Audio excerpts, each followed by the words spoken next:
बच्चों, मैं रोहित सर आज आपके लिए लेकर आया हूँ संस्कृत का क्लासेस, जिसमें हम लोग पढ़ेंगे अवयव के बारे में। किस क्या पढ़ेंगे? अवयव के बारे में। चलिए तो स्टार्ट करते हैं। अवयव, ठीक है। अवयव क्या है?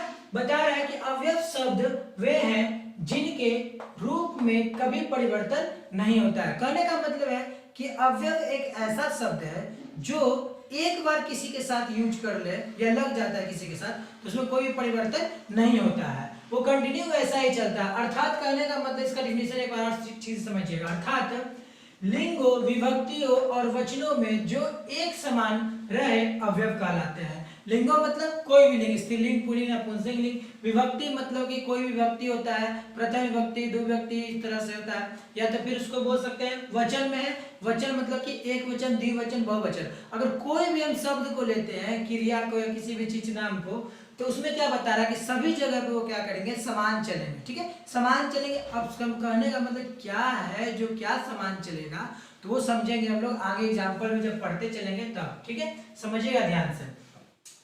इसके साधारणतः 5 भेद है। कितने भेद है? 5 भेद है। अभी आपको फर्स्ट आप में आता है उपसर्ग। अब देखिएगा कि जो हम बोल रहे थे कि लिंग, विभक्ति और वचनों में एक समान रूप से अवयव चलते रहता है, उसको हम लोग अवयव बोलते हैं। तो आखिर कि वो कौन सी चीज है जो लिंग, विभक्ति और वचनों में सभी जगह पे लगा रहता है और एक समान चलते रहता है, वो कौन सा चीज है? तो चलिए आगे कर करके जानते हैं। पहला आपका है उपसर्ग। तो उपसर्ग किसे कहते हैं? ध्यान से देखिएगा, ये जो क्वेश्चन है ना सारा, ये 10th के जो भी मैट्रिक का एग्जाम होगा उसमें आपको ये सब पूछा जाएगा। 9th के एग्जाम में पूछा जाएगा, 8th के एग्जाम में पूछा जाएगा।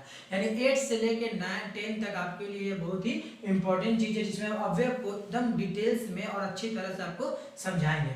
ध्यान समझिएगा।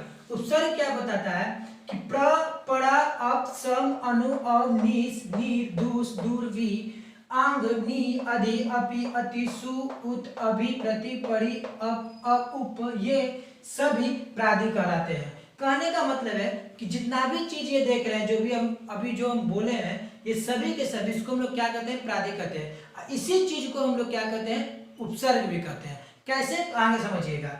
ये धातु के साथ ही प्रयुक्त होते हैं। ये धातु के साथ कहने का मतलब कोई भी धातु, कोई भी शब्द होता है, उसी के साथ इसका यूज होता है। जैसे कि मान लीजिए प्र है, तो प्र का यूज कैसे करते हैं? प्रकाश, प्रमाण, प्रयोग, इस तरह से करते हैं ना। तो ये धातु बना, ये धातु के साथ ही हमेशा प्रयुक्त होता है। इनका उपयोग धातु के पूर्व भी किया जाता है, बताए ना। जैसे कि मान लीजिए ये प्र से हम लोग बना रहे हैं, तो प्रकाश, प्रमाण, ठीक है, प्रणाम, ठीक है, इस तरह से। देखिए तो ये एक धातु है, ठीक है, एक तरह से क्या धातु बना हुआ है, लेकिन ये धातु बता रहा है कि हमेशा इससे क्या रहेगा? आगे में ही यूज होगा। आगे मतलब कि पूर्व, पूर्व में, पूर्व मतलब कि आगे, आगे ही ये क्या किया जाएगा? इसका यूज किया जाएगा। चलिए आगे समझते हैं। ये कभी कभी उपसर्ग धातु को ही बदल देता है। कभी कभी क्या करेगा? यही चीज लगा रहेगा, लेकिन इसको क्या करेगा? इस धातु को क्या करेगा? ये बदल देगा। जैसे कि मान लीजिए यहाँ पे भी लिखा हुआ गच्छति, ठीक है, गच्छति लिखा हुआ है। यहाँ पे कोई भी चीज अभी आगे में मतलब उपसर्ग जैसा कुछ भी इस तरह से लगा हुआ नहीं है, लेकिन क्या करते हैं कि इसी के आगे अगर हम लोग लगा देते हैं आ, तो हो जाता है आगच्छति। तो गच्छति का मतलब हो जाता है जाना। यही उपसर्ग जब आ, ये उपसर्ग एक तरह से क्या है? उपसर्ग है। ये उपसर्ग किसी चीज के धातु के आगे लग जाता है तो उसका मीनिंग को क्या कर देता है? चेंज कर देता है। सोचिए, गच्छति मतलब हो गया जाना, इसी के आगे आ लग गया तो हो गया आगच्छति। इसे कैसे होता है? सत्य, असत्य, सत्य और असत्य। सत्य मतलब कि सही चीज होता है, असत्य मतलब कि झूठ चीज होता है। तो देखिए आ लग गया तो उसका भी उपसर्ग चेंज हो गया, मतलब उपसर्ग लगा और उसका क्या हो गया? शब्दार्थ क्या हो गया? अर्थ जो उसका है क्या हो गया? चेंज हो गया, ठीक है। तो ये आपका क्या कहलाता है? उपसर्ग। तो आप बस इतना ही याद रखिए कि जो भी उपसर्ग होता है, प्र, प्रा, जो भी आ, पी, उ, जो भी है, उस सारा का सारा क्या कहलाता है? हमारा उपसर्ग कहलाता है। ये हमेशा कहाँ लगता है? किसी धातु मतलब किसी शब्द के आगे ही लगता है, जैसे कि ये है, ठीक है। ये किसी भी शब्द के आगे लगकर उसके शब्द के अर्थ को क्या कर सकता है? चेंज कर सकता है, ठीक है। चलिए आगे देखते हैं। 3 4 पॉइंट जो था, यही चीज का आपको क्या करना है? याद करके रखना है। आगे देखते हैं क्रिया विशेषण। क्रिया विशेषण क्या है? वह अवयव जो क्रिया की विशेषता बतलाता है उसे हम लोग क्या बोलते हैं? क्रिया विशेषण। कहने का मतलब है कि जो भी हम लोग अवयव के बारे में अब हम पढ़ रहे हैं, तो क्रिया के साथ क्या करेगा, लगेगा, वो क्रिया के साथ क्या करेगा, लगेगा। मान लीजिए दौड़ना है, दौड़ना है तो बोल रहा है कि सने सने दौड़ता है, सने सने धावती, सने सने धावती, तो सने सने ये लग गया, नीचे ऊंचे, सब क्या है, विशेषता है, क्या है, विशेषता है। ये हमेशा क्या करेगा, क्रिया के साथ लगेगा, क्रिया के साथ लगेगा तो उसी को हम लोग क्या बोलेंगे, क्रिया विशेषण, क्या बोलेंगे, क्रिया विशेषण। ठीक है, जैसे आपको बता दिया, प्रातः, पुनः, ऊंचे, नीचे, स्नेह, रात्रो, सायं, हया, हया मतलब बीता हुआ कल इत्यादि, ये सभी के सभी क्या है, क्रिया विशेषण है।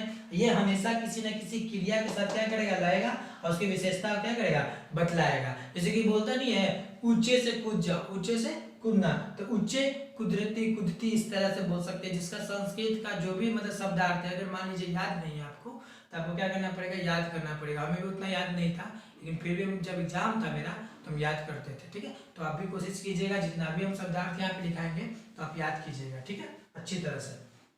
चलिए नेक्स्ट देखते हैं, जल्दी जल्दी हम लोग जल्दी क्या करते हैं कि अव्यय, समास, प्रत्यय, जो भी सब कुछ खत्म करते हैं, फिर कारक, फिर बहुवचन, फिर एकवचन, सारा कुछ पुरुष, मध्यम पुरुष सब कुछ पढ़ाएंगे अच्छी तरह से। हम शब्दरूप भी याद करवाएंगे साथ में। फिर लास्ट में हम लोग चलेंगे कहाँ पे, अनुवाद के पास। अनुवाद के पास जाने के बाद फिर हम लोग चलेंगे कहाँ पे, चलेंगे आपका लेटर पे, जो मंजूषा होता है उस सब लिखने के लिए सीखेंगे, जो एग्जाम में बहुत ही इंपॉर्टेंट है। चादी, नेक्स्ट आपका है अवयव का जो टाइप है, नेक्स्ट आपका है चादी। चादी मतलब किम, खलु, च, तु, नु, वे, ही, चित इत्यादि, ये सब के सब क्या है, चादी है। मतलब किसी के आगे ये सब लगा रहेगा, किम, खलु, खलु मतलब कुछ भी, च, तु, नु, वे, ही, चित, इस सभी क्या है, एक उपसर्ग की तरह ही है। अगर ये जहां पे ये किसी एग्जाम्पल में सब चीज अगर आपको दिखता है तो समझना है कि वो कौन सा अवयव है, चादी अवयव है। क्या है, चादी अवयव है। या तो ये आगे भी लग सकता है, या तो ये पीछे भी लग सकता है, या आपके बीच में भी लग सकता है। मान लीजिए वह है तो वह से हो गया, क्या बनाएगा, वैवाहिक। ठीक है, ही किसी किसी के बीच में भी लगा रहता है, ठीक है, या ही किसी किसी के आगे भी लगा रहता है, चित भी लगा रहता है, चित चोर, चित नाम, इस तरह से बहुत सारा चीज शब्द बनता है। खोजिएगा कौन कौन सा शब्द बनता है। देखते हैं च का अर्थ क्या होता है, ये तो देखे होंगे आप लोग। च का अर्थ क्या होता है, और क्या होता है, और ये कहाँ लगा रहता है, बीच में कभी कभी लगा रहता है, लगा रहता है ना। सोहन, च, मोहन, धावसी, इस तरह से मान लीजिए, इस तरह से सेंटेंस है।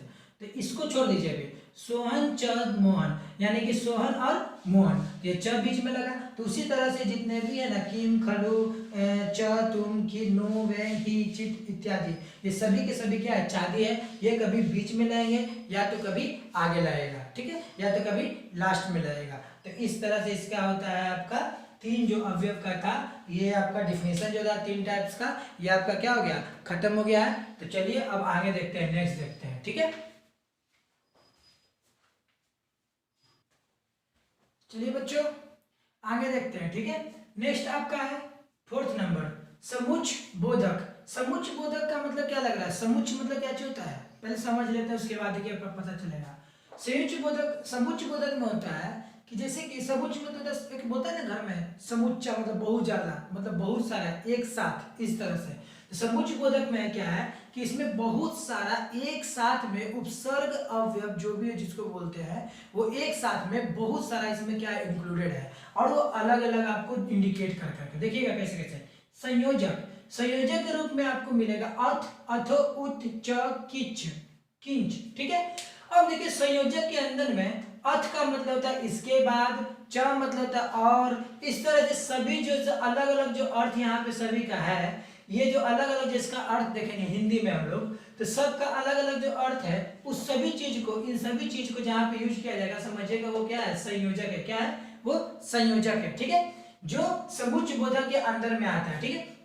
अभी अर्थ का मतलब था इसके बाद, च का मतलब और, ठीक है, उत, अथो, किंच, इन सब का मान लीजिए शब्दार्थ अभी याद नहीं है। हम इसको खत्म होने के बाद आपको इस सभी का शब्दार्थ क्या करेंगे, इसका सभी का हिंदी क्या करेंगे आपको दे देंगे नीचे में, ठीक है, यहीं पे दे देंगे। आप स्क्रीनशॉट लेकर इसको अच्छे से कॉपी में लिख के इसको याद कर लीजिएगा। जितना भी इसका जो शब्दार्थ हम लोग याद करेंगे, वो सारा का सारा आपको अनुवाद बनाने में क्या करेगा, आपको मदद करेगा, या फिर संस्कृत में कन्वर्ट करने के लिए कोई भी चीज को आपको क्या करेगा, हिंदी में मतलब हिंदी को संस्कृत में कन्वर्ट करने के लिए सब चीज शब्द का क्या करेगा, आपको यूज मतलब देगा, ठीक है।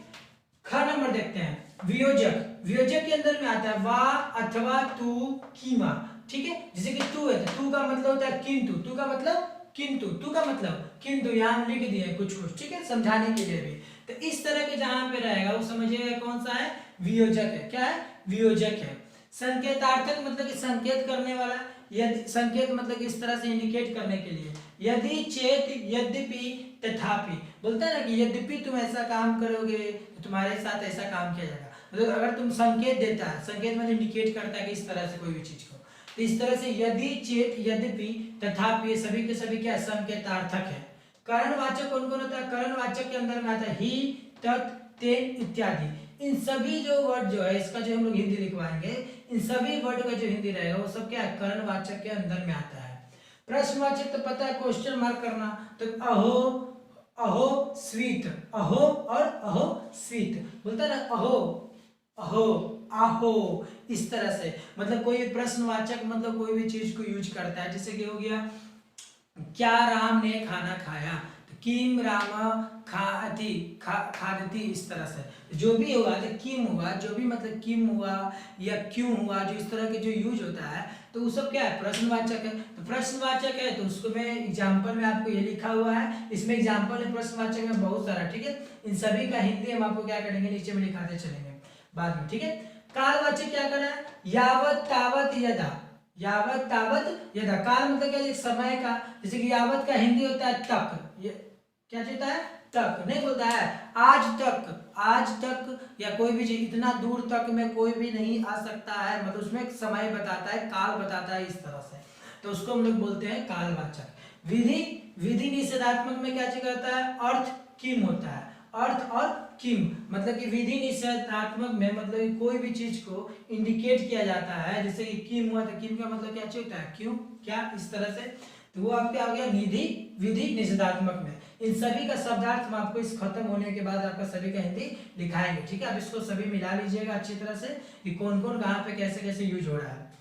नेक्स्ट देखते हैं विस्मयादि बोधक। विस्मयादि, अच्छा ये भी बताते हैं कि जो ये संयोजक है, ठीक है, वियोजक है, संकेतार्थक है, करणवाचक है, प्रश्नवाचक है, कालवाचक है, ठीक है, विधि निषेधात्मक है। अगर इन सभी चीज का अगर आपको एग्जाम्पल दिया रहेगा या कोई भी धातु के रूप में या कोई भी शब्द छोटा सा दिया रहेगा और पूछेगा कि ये कौन सा अवयव है, तो बोलिएगा समुच्चय बोधक में है। कौन सा अवयव है, समुच्चय बोधक अवयव है, समुच्चय बोधक अवयव है, ठीक है। कभी कभी क्या होगा कि सभी चीज का यूज एक सेंटेंस में किया रहेगा, प्रश्नवाचक का भी, ठीक है, संयोजन का भी, ठीक है, उसके बाद वियोजक का भी, उसके बाद कालवाचक का भी, उसके बाद करणवाचक, एक सेंटेंस में यूज किया रहेगा तो वो भी, तब फिर भी हम लोग क्या बोलेंगे उसको, समुच्चय बोधक है। क्या है, समुच्चय बोधक अवयव है।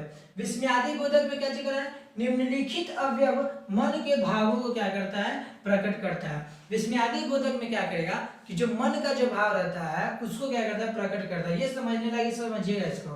अह, अह, हा इत्यादि आश्चर्य या निराशा को प्रकट करता है। करता है कि नहीं, नहीं बोलता आह चोट लग गया बहुत जोर से, आह। कभी कभी इस तरह से बोलता है कि आश्चर्य, आह क्या हो गया। कभी कभी चोट ज्यादा जोर से लग जाता है, मतलब निराश या दुखी उखी हो जाता है, तो कहता ओहो आहा, इस तरह से करता है कि नहीं, एक्टिंग करते हैं लोग। तो उस सभी चीज को बोलते हैं हम लोग, क्या बोलते हैं, आश्चर्य या निराशा को क्या करता है, प्रकट करता है, जो ये सभी के सभी किसमें आता है, विस्मयादि बोधक में।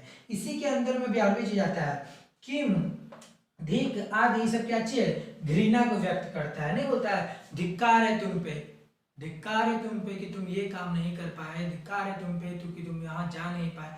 तो इस तरह से क्या अच्छी करता है, घृणा को व्यक्त करता है। किसको व्यक्त करता है, घृणा को, मतलब कि उसको नीचा दिखाने के लिए, उसको मतलब कि होता है ना बेइज्जती करना, इस तरह से वो, ठीक है। हंत, हंत के क्या करता है, शोक को प्रकट करता है। हंत मतलब शोक को, मतलब कि दुखी को, दुख को क्या करता है, रोना, इस तरह से होता है ना, इस तरह से उसको क्या करता है, शोक को प्रकट करता है। क्या करता है, शोक को प्रकट। अये, अई, भो आदर सूचक है। क्या है, आदर सूचक है। नहीं बोलता है ए सुनिए ना, ऐ सुनिए ना, भो भगवान को मतलब बोलते हैं ईश्वर को, हे, इस तरह से, ठीक है, जिसका हिंदी होता है। तो ये सब क्या है, आदर सूचक है। क्या है, आदर सूचक है। अरे, रे आदि अनादर सूचक है। नहीं बोलता है अरे सुनिए रे रे रे रे ऐसे बोलता है कि नहीं, तो उसको हम लोग बोलते हैं, क्या बोलते हैं, अनागर सूचक। ठीक है, तो यहाँ तक आपको समझ में आ गया। ठीक है, इसके बाद क्या करते हैं, सभी का जो जो शब्दार्थ आपको कंफ्यूजन हो रहा था कि इसका सर हिंदी नहीं बता रहे थे क्या है, तो इतना हिंदी आपको मुझे भी नहीं आता। ठीक है, तो आपको क्या करना है कि अब शब्दार्थ इसका सभी का लिखा देंगे यहाँ पे। आप इसको क्या कीजिएगा, इसको समझ लीजिएगा अच्छी तरह से कौन कहाँ पे यूज किया गया, साथ में उसको याद भी कर लीजिएगा। ठीक है, चलिए अब इसका स्क्रीनशॉट ले लीजिए अपने कॉपी में उतारने के लिए। चलिए बच्चों, तो आपका जो संस्कृत में जो है बहुत ही प्रसिद्ध और मतलब कि शब्दार्थ के रूप में जो अवयव है वो यहाँ पे आपके बोर्ड पे यहाँ पे लिखा हुआ है। ठीक है, जो इसके बाद वाले में जो आपको एग्जाम्पल जो संयोजन वियोजक था जिसका हम लोग हिंदी नहीं जान रहे थे, वो यहाँ पे सभी का हिंदी यहाँ पे क्या है लिखा हुआ है, इसमें से आप देख लीजिएगा। और अगर इसमें से नहीं मिलता है तो आप संस्कृत सहचर के बुक से पेज नंबर 29, कितना, पेज नंबर 29 पेज को देखकर उसमें से क्या कर सकते हैं, और भी शब्दार्थ है जो बहुत सारा, उसको क्या कीजिए, याद कर लीजिए और सभी का हिंदी क्या कीजिए वहां पे आपको मिल जाएगा। ठीक है, चलिए इसका स्क्रीनशॉट ले लीजिए। ठीक है, चलिए अब क्या करना है, इसको अवयव जो था आपका ये पूरा का पूरा ये खत्म हो चुका है। ठीक है, नेक्स्ट क्लास में हम लोग क्या पढ़ेंगे, समास पढ़ेंगे। ठीक है, जितना भी अवयव है इसको अच्छी तरह से इसको पढ़ लीजिए, समझ लीजिए। समझने के बाद मेन आपको अवयव में कुछ नहीं है, मेन आपका अवयव में है शब्दार्थ को याद करना। शब्दार्थ याद नहीं रहेगा, अनुवाद एक भी नहीं बनेगा, लेख नहीं लिख पाइएगा, आप लेटर नहीं लिख पाइएगा, कुछ भी मतलब संस्कृत का जो भी हिंदी में कन्वर्ट करना होगा नहीं हो पाएगा। क्योंकि देखिए, अगर आप इंग्लिश ग्रामर पढ़ते हैं या स्पोकन पढ़ते हैं या ट्रांसलेशन पढ़ते हैं तो बिना वर्ड मीनिंग का आपको कोई भी सेंटेंस आपको समझ में नहीं आएगा। अगर आपका टीचर भी इंग्लिश में बोलता है तो आपको क्या करना पड़ेगा, हर वर्ड का आपको मीनिंग पता होना चाहिए। उसी तरह से संस्कृत भी है, same to same Sanskrit Hindi व्याकरण सभी सेम ही है जैसा कि इंग्लिश है। सबसे पहले तो संस्कृत ही आया था, संस्कृत से आया हिंदी, हिंदी से आया इंग्लिश, बाकी जो फारसी उर्दू फारसी जो भी बनना था वो सब लैंग्वेज पंजाबी वो सब कुछ बनता चला गया। ठीक है, लेकिन इसमें से सबसे ज़्यादा इंपॉर्टेंट हम फिर से बोल रहे हैं कि बस आप शब्दार्थ को क्या कीजिए, याद कीजिए। नहीं तो कितने बच्चे जो सेंटेंस बनाते हैं एग्जाम में उनको शब्दार्थ पता ही नहीं रहता है, फिर वो अगल बगल से पूछते हैं, ए बताओ ना इसका क्या होगा, ए बताओ ना उसका क्या होगा। तो ऐसे नहीं करना, इससे आपका टाइम खत्म हो जाएगा, फिर आपके पास टाइम नहीं मिलेगा, फिर आपका परसेंटेज इस तरह से क्या हो जाता है, नंबर कम जाता है, फिर परसेंटेज भी कम जाता है। ठीक है, तो इस बात को ध्यान से रखते हुए आप ध्यान रखिएगा अच्छी तरह से। चलिए ठीक है, इसको मतलब कि हम बोलते हुए इस चीज़ को यहीं पे अब ख़त्म करते हैं। ठीक है, आपसे बस यही रिक्वेस्ट है कि इस वीडियो को पूरी अच्छी तरह से देखें, देखने के साथ अपने दोस्तों के साथ क्या करें, इसे शेयर करें। ठीक है, अगर वीडियो अच्छा लगे और समझ में आता है तो दोस्तों को भी बतलाएं, साथ में इसको इस चैनल को क्या कीजिए, सब्सक्राइब कीजिए, शेयर कीजिए एंड लाइक कीजिए। ठीक है, thank you and bye bye and